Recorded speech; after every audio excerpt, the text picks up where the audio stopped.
Peaceful anti-government demonstrations were continuing in Cairo's central square, keeping the pressure on as President Hosni Mubarak's regime was continuing to announce changes to shore up its support. On Monday, during the first cabinet meeting since the crisis erupted 2 weeks ago, officials announced employees would get a 15% increase in salaries and pensions. The government also has pledged to release a detained protest organizer, as well as investigating official corruption and election fraud.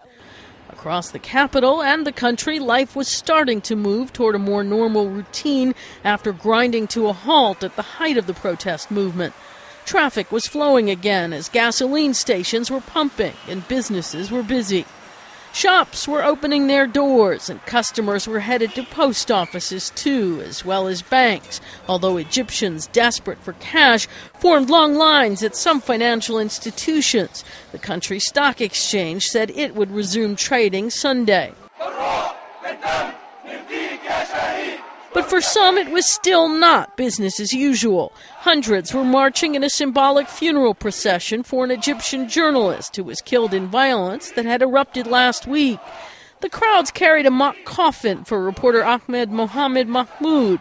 Fellow journalist Mahmoud Bakri reiterated their uncompromising demands. We are calling for Mubarak to step down and to execute all those who were behind the killing of the Egyptian martyrs.